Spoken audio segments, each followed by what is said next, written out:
Welcome to the realm of Millenia. Be ye a man, a woman, a child, a spirit creature or the moon. Be ye a native migrator or maybe even some sort of invader into the realm. Welcome, for I am your host, the MILLENIANmailmen, here today, bringing you guys, gals, and other non-binary pals and beyond. Another episode of Hot Take Humpday. Okay. And this week, 37 Devil's Advocate is privilege has been viewed as a superpower instead of what it really is, a weakness, for way too long. Outsiders to privilege see it as some sort of greener grass, because the grass is always greener on the other side, instead of what it really is.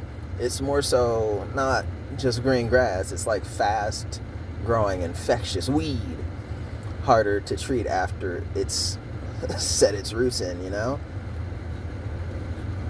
much like an infestation of mice and roaches. If you see one, there are so many behind the scenes that oh my gosh, demolish the house and start all over, right? Privilege isn't necessarily a good thing. And there's like that phrase, the hard times make great men make easy times make blah blah blah blah blah blah, right? Privilege, while inherently by like definitions and stuff can be assumed to be like such a good thing, it's more so a weakness. It's not really a superpower. It's a crutch that weakens you, not the crutch that helps you, right? Because privilege helps the weak, much like a crutch, but privilege for this plenty capable and strong is that crutch that allows your body to atrophy, because your body's thinking, oh, I got a crutch, why do I need stronger legs? Oh, I got a crutch, why would I ever develop my own strength to support myself? Because the crutch is here, right? Privilege, because of that, is more so a double blade. It's not at all a superpower. Privilege, especially nowadays, is more of a weakness than it is a superpower, because of that very reason. It's a weed growing and infesting and ruining everything. Not to be confused, because there are good weeds. Having moved to Florida, I realized that there are some good weeds that you don't want to uproot out your yard. They're beautiful and they do good things. The main thing that classifies them as a weed is the fact of how fast they can grow, which again apparently isn't a bad thing for some of the weeds in Florida. Most of them are still very bad, but not all of them.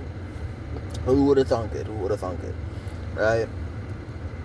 But in a lot of cases, it's bad. It's cancerous privilege, that is. Not all, but in most.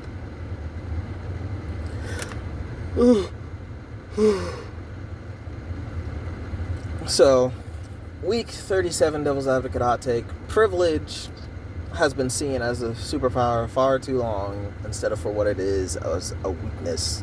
Outsiders perceive privilege to be this grandiose thing of like greener grass, always greener on the other side, when it's really just a weakness. It's a fast growing weed that's harder to treat and get rid of after you set in this line of privilege, right? Privilege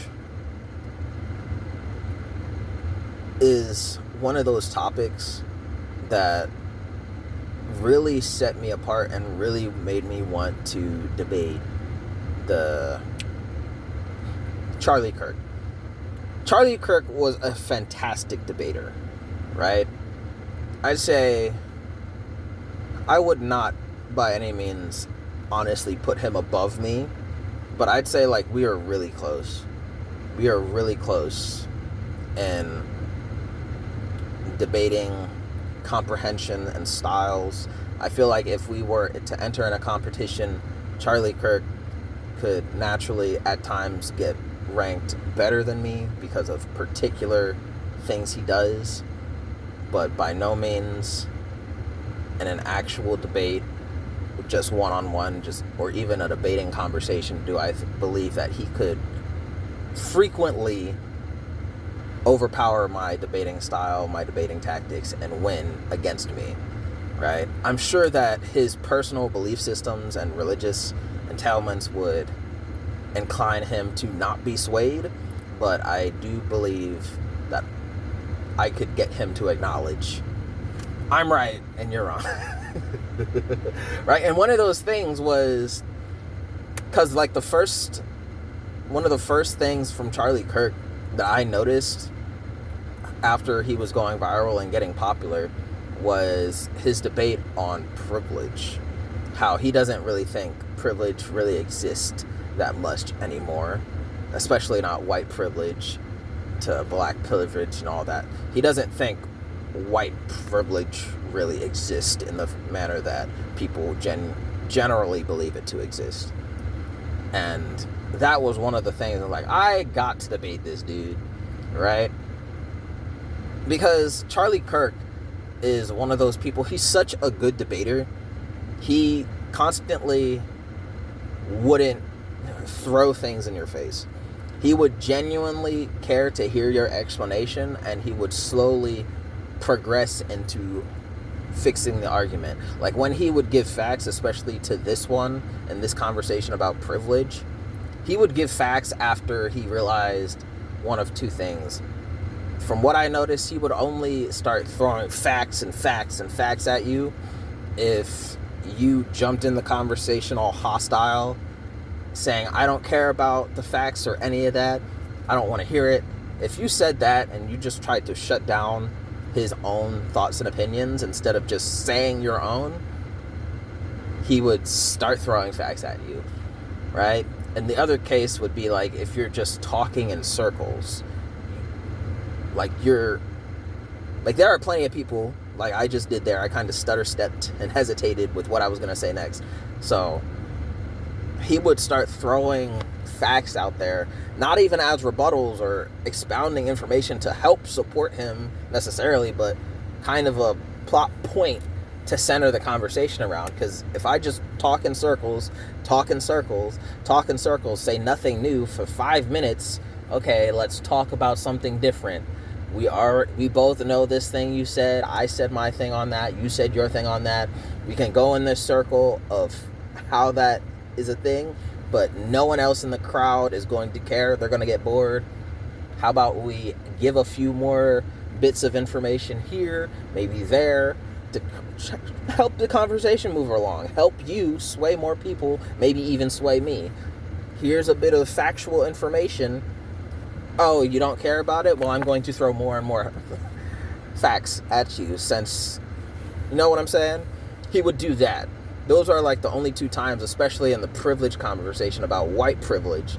Like, hey, I'm not going to throw facts at you in this conversation. I don't want to. Oh, you want me to? I'm going to throw facts at you and tell you to leave.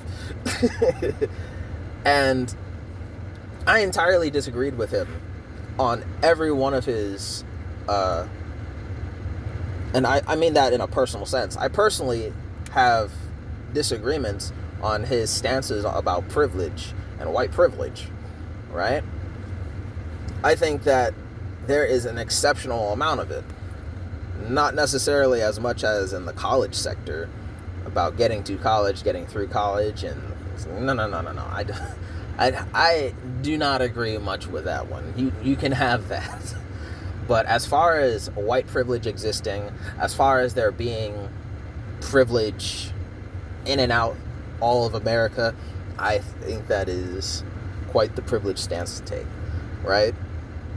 So I've always wanted to especially debate Charlie Kirk on that point, because it is that one is a literal personal stance for me, right? Privilege is bad. Everyone wants privilege till they get it, right? Because, like, I'll name a few examples here. When you see a privileged woman, per se, right? Most privileged women, like the stereotype of blondes. All the blondes are stupid, but they're beautiful. That is a privileged stance to be like, you're beautiful, you don't have to be smart. Yo, you're beautiful, you don't need this. You're beautiful, so you don't need that. You're beautiful, beautiful, beautiful. Hot privilege, girly privilege, sexy privilege, if you will, right? When you are so attractive looking, pretty privilege, I believe that's the actual one, right? Pretty privileged. When you are pretty privileged, you don't need anything else. You don't need to be smart. You don't need to be capable. You just need to look hot, and that's it. Trophy wife status automatically. You get simps, you get suckers, you get all the S tier words because you are sexy, pretty sexy, or whatever you want to say, right? And with that, because a lot of women know they're pretty, especially the ones that know they're pretty, they don't ever develop the other things that they could. They don't develop a bigger, brighter mind, although some do. They don't develop a stronger physique or a stronger capacity. They don't ever do things to make themselves more capable. Right? Because, hey, I'm pretty. Why would I need to do all that? Why would I need to develop a mental fortitude to not allow things to get to me? When I can let it get to me, I can be offended, and someone else come fight for me, right? Why would I need to be someone to have any sense of mental fortitude when I don't need to, right? I'm not going to focus on that. Then you have boys and men. You have that conversation about male privilege. You're privileged to be a man. And I don't necessarily agree with that body autonomy of like, oh, you're a boy, so you're naturally stronger. Those are biological differences, right? And like personally, everyone focuses far too much just on the denotation versus the connotation. And for those of you laymen who weren't forcefully mandated to rewrite a dictionary or a thesaurus as a child, a denotation versus connotation. Denotation is literally the dictionary definition of something versus connotation, which is the emotional and the corresponding assumed initial assumption of what a word could mean. Like, if I say kill, murder, and death, the literal definition of these is like to kill another person, to die, versus the connotation is like, oh, something is bad happening. But death isn't always bad. Someone could be like in a hospital suffering and they died. Their suffering ended. But the initial connotation of that kind of word is like, oh my gosh, it's such a bad thing. It's suffrage, right? Kill, murder, death. Kill. You can kill someone without it being an overly dramatized big deal. You could kill someone on accident. You can't necessarily accidentally murder someone, but you can kill someone on accident. And murder, the assumption is you just went out there and slaughtered an innocent person, right? But by the same standards, most confirmed killers in the military are considered murderers somewhere else in the world, or even here at home. This guy in the World War III went out and killed 57 people, murdered them, if you will. By the extent of another's laws, that guy's a murderer. Here in America, they're a celebrated hero because those 57 people they killed were torturers or espioneuses for other nations who would have captured people and killed people here. And then Karens and particular opinionated individuals back home will also consider them murderers. Does that make them actual murderers who just killed innocent people? No, they actually killed people who deserved it, who would have killed them and would have killed you if they knew where you were and where to find you. right? Those words naturally have negative connotations, but they don't necessarily have to be. The same way privilege has the connotation of being something akin to superpower, something really good, something everyone wishes they wanted. But at the same time, there are a lot of occasions where privilege is not really a good thing, right? I.e. nepotism. There are cases where nepotism is nothing but good, right? It's like you wouldn't have got in with your natural qualifications, but because you're my son, I pushed you ahead of the line and gave you this opportunity, right? You are capable, you are competent, you're not more capable than they are, so I gave you this opportunity, you have money, you can take care of yourself. Great. Nepotism. Not too many people would argue with that. They are competent, they are capable, they're in the position. Vice, the other form of nepotism, this is an incompetent, incapable, dumbass. They have the position, they're tearing everything straight into the ground. Well, not tearing it, but running it straight into the ground. They freaking suck. No one wants to work here, and now the company that was worth billions of dollars is only worth a couple thousand, or maybe still worth $1 million. One, not multiple billion, but 1 million, because of the structure and the building that exists still, right? That is it. That's a terrible negative case of nepotism, but there are plenty good cases of nepotism where it's like, yeah, it's regrettable that other people who are more qualified, more capable, didn't get the position, but the kid is still capable. They are capable. They're not capable as you. They're not as experienced as you, but they are capable and they are competent, and they'll be fine. None of the workers are suffering because of it. None of the actual people employed or anything are getting any changes because they still have a competent leader, just not the most competent leader. It's different. It's different, right? But privilege is one of those things where it is viewed as a superpower. And I really wanted to debate Charlie Kirk on it because he had the one stance that is truly one of those stances that drew me to listen to him and find out that he was such an awesome debating style person who would pass the mic and sit at the table and have a conversation that not too many people would willfully on their own just naturally want to have with people from across the aisle. And I love that. I wanted to go out there one day and debate him sometime this year, 2026. I was determined I was going to go out there unless he came to my state again and was doing something near me while I was free and available. And it just broke my heart to see him lifeless, to say the least. Because much less than me being empathetic to him dying, or empathetic and understanding that they killed someone who never did anything and only talked.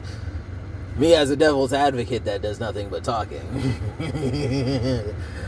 The target on my heart and spine is ever glaring, right? The red dots. I'm never meeting the allegations. But more so than that, and any of that, and being empathetic, I was more so broken that my hesitation and my delay meant that I would never be able to talk to and debate with an equal in the debating field like Charlie Kirk. I truly thought of him as an equally yoked conversationalist debater who I could have seen as iron that sharpened iron.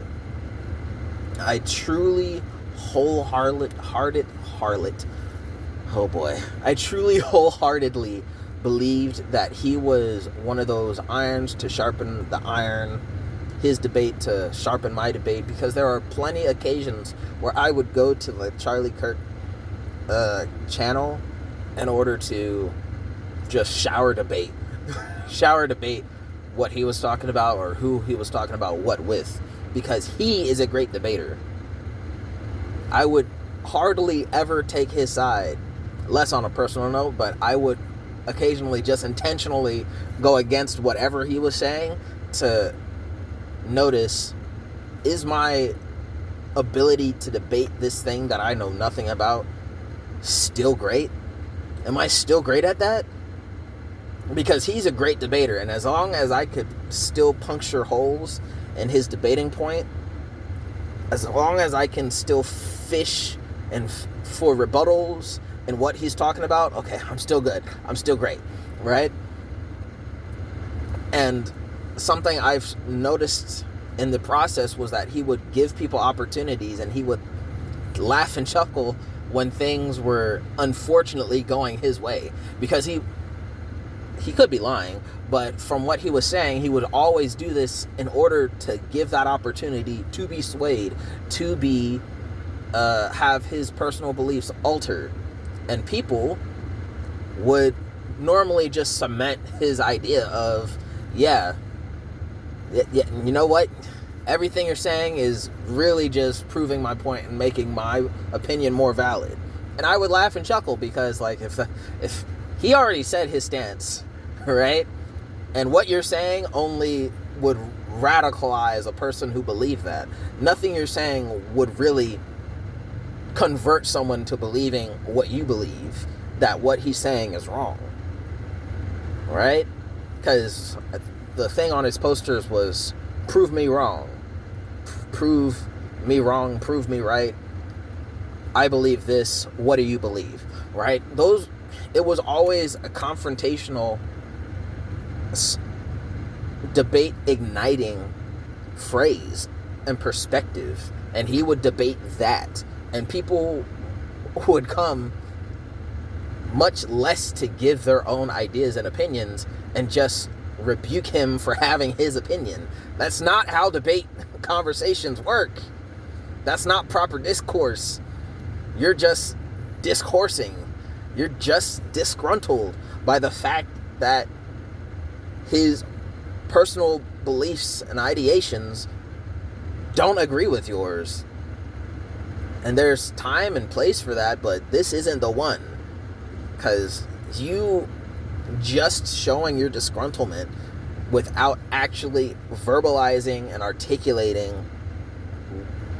what disgruntles you and why he should feel differently or could possibly be led to feel differently means absolutely nothing. Like, one of those was abortion. I must say now, I'm against abortion. Why? Because I'm a failed abortion and I like living. I like life. Okay? So I personally will never support abortion for the sole fact, I'm not ever going to say you shouldn't have the opportunity to get an abortion. If you feel like you want an abortion, go ahead. I have my own opinions about abortion.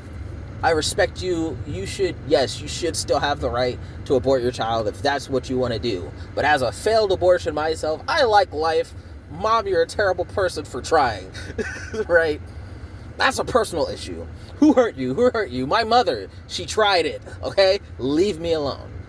If you have anything other than something to convince me of why I should be pro-abortion, when I myself am a failed abortion, I'm sorry.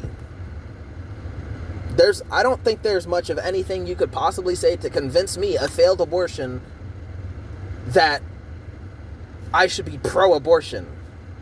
Because pro-abortion and pro-multiple abortion just means I'm suicidal, I want to die.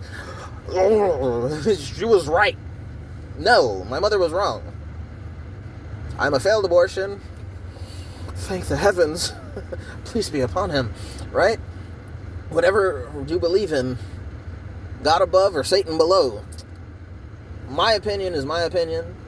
I do still believe that if the women want, you can opt for however many abortions that you want. Go ahead. Leave me alone. But when women, especially mothers, try to come to me to validate their reasons for getting the abortion, I agree with you. If you want an abortion, go get an abortion. But if you are looking to me to justify and validate you getting one, oh, what's my opinion? You shouldn't do it. If you want to, go do it. But if you're asking me, don't do it. Why? Because I like life and I'm a failed abortion. If If I ever said or am found saying that yes, you should get an abortion, kill it before it lives, kill the opportunity for the life to exist, I'm suicidal, dude. I want to die. I truly want to die. No. I love life. I like living. Just because I tempt fate and get people so mad they want to kill me does not mean I like the idea, right? But if I'm ever pro-abortion, just know, I'm just saying. Never beating the allegations. But I digress, right? Privilege, as it was the very first thing that drew me and led me to that perspective against Charlie Kirk and recognizing that he is a good debater, despite me having a very differing opinion on privilege than him. I do believe white privilege exists. I do believe privilege is very entangled, even just in the American society. I do believe privilege heavily exists, right? Versus him and his stance that he doesn't necessarily believe white privilege exists, or that privilege is as prevalent as most people make it out to be. While I do have a very differing stance to him on that, I most certainly agree that he was a great debater, and I regret my slow, hesitant actions leading me to this point where I have a grand inability to talk to, converse, discourse, and debate such a great debater as Charlie Kirk once was. I don't support all the things as Turning Point USA and all his personal endeavors, but as far as him being a debater, man, I truly regret my slowness, hesitancy in getting me to not have that opportunity to meet him in person and debate him on any topic ever. And that I'll never have that kind of opportunity ever again because I hesitated and debated, and now he is not amongst the living for that to be a chance I'll ever have in the future. But hey, that's just me, your Millennium Mailman, Devil's Advocate, hot take. Week 37 privilege has been viewed as a superpower for way too long. Vice what it really is, a weakness. Privilege in the eyes of an outsider have constantly been seeing privilege as greener grass that's on the other side, instead of what it really is, a weakness, a fast-growing weed that is just hard to uproot after it's been left alone too long. Privilege is bad, not good. And that's the misconception that this Devil's Advocate hot take was here to set out to get rid of for you. Now that that's said, peace, love, happiness, and all the best of things to you. Like the video if you feel like it. Comment down in the comment section down below any thoughts, opinions, questions, comments, concerns that you might have. Reach me at MILLENIANmailmen@gmail.com for all the same reasons. And by all means, share the video for more exposure and subscribe if you feel like it. Dislike the video if you don't. Peace, love, happiness, and all the best of things to you. Goodbye.